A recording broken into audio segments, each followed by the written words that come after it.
ไม่เห็นหนังก่อนไม่หนังก่อนมาตกปลาได้ไปได้แล้ว ซื้อว่าน้องนี่ยังอ่ะ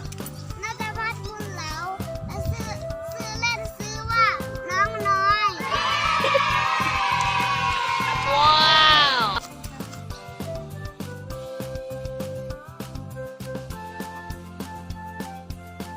สวัสดีครับมันนี่มากครับหลานๆนี่ครับผู้สาวก็มาตกปลาได้ครับเด้อนี่ไม้อันนี้ครับสวยครับนี่เดือดหลายอยู่ครับ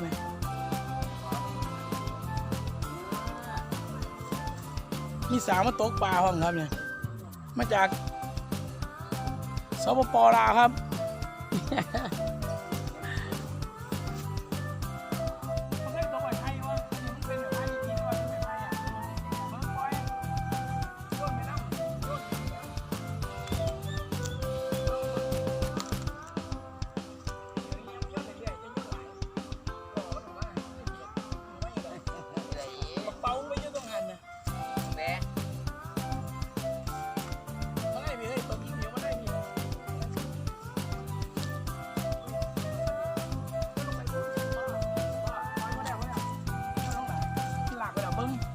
เบิ้งนี่เห็นลากไปนี่บอก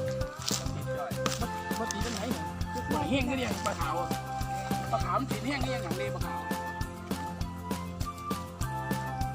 เห็นปะตัวใหญ่เลยปลาขาวติดดีปลาขาวมันติดดีมันแห้งตัวนี้ตัวใหญ่ปลาขาวนี่น่าตัวใหญ่แหละปลาขาวชาวบ้านหลายวันที่เดียวกันเลย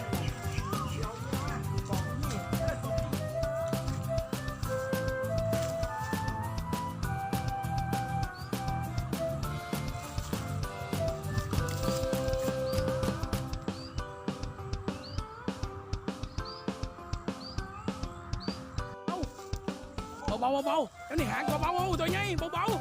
โอ้โหตัวเบลมเลยว้าวตัวใหญ่จับข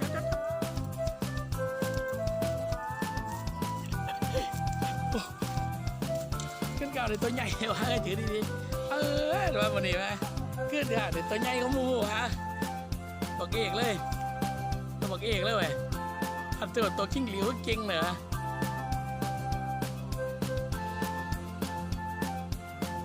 ว้าว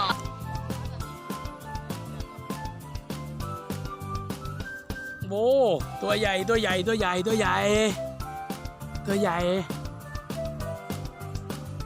โอเคเยี่ยมตัวใหญ่ไปบอยจับดีๆเข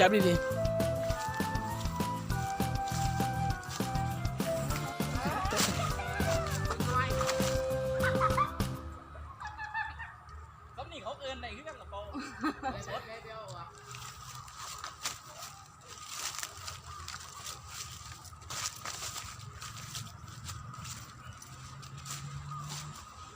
โอ้ไม่นี่นะ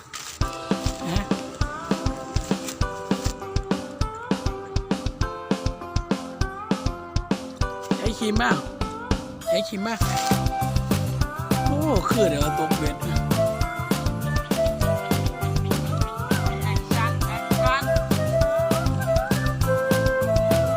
คือว่าบีกเอ้ย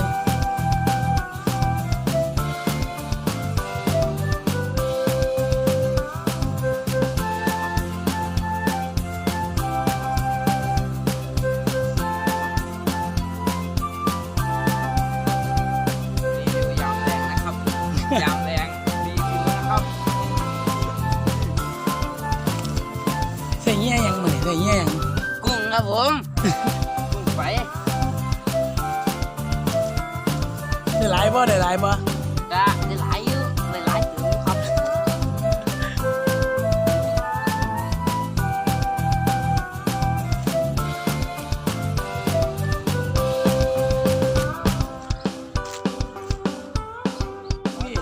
หมุนมันไม่เรื่อยจำดีๆเบามันไม่เรื่อยหรือมาขอบ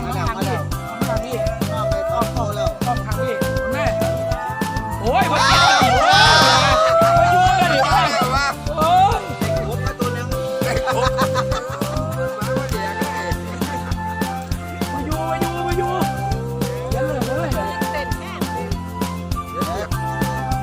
บอกไม่ได้ว่าเมื่อกินหาที่ไหนน่ะ เอาขึ้นมาขึ้นมาก ดคลิปอะไรไปปะ ขึ้นมาก่อนขึ้นมาให้ได้เนี่ย บาเด้อบาเด้อ นี่ งามๆเนี่ย บาเด้อกัน ตัวใหญ่ปะเห็นปะ ตัวใหญ่ตัวใหญ่ตัวใหญ่ โบดวะเนี่ยโบดวะเทียหลัง โบด ตัวรอดจังหวะ โบด ตอดปุ๊บตัววัดเลย โหบดเก่ง ไม่เอง เก่งเก่งเก่งเก่งนั่นแหละเนาะ บอกไม่ได้ต้องใจเย็นเตี้ยการวะเป็นไงวะ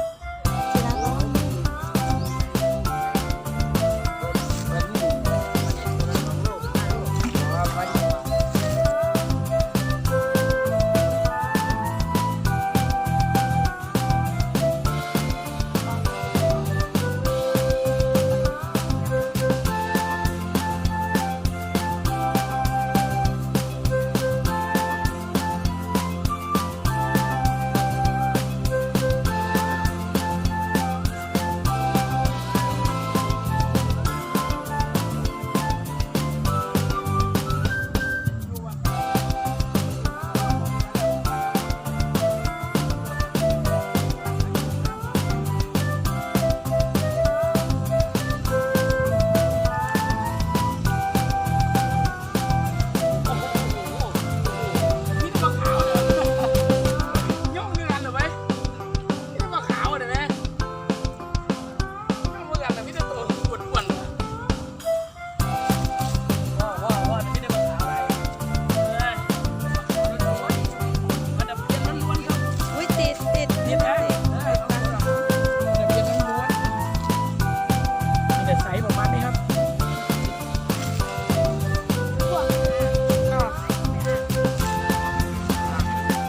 บางทีล่ะเขาเบิ่งนะ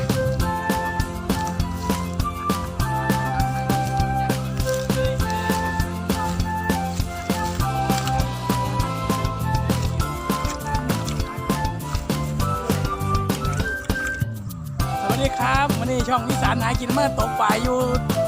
แถวบ้านนะครับหมายนี่ครับตอนนี้ทะเลหลายอยู่ครับก็เริ่มกดไอ้ ฝากกดไลค์กดติดตามกดฝากกดแชร์ด้วยนะครับผม โอเคครับขอบคุณครับ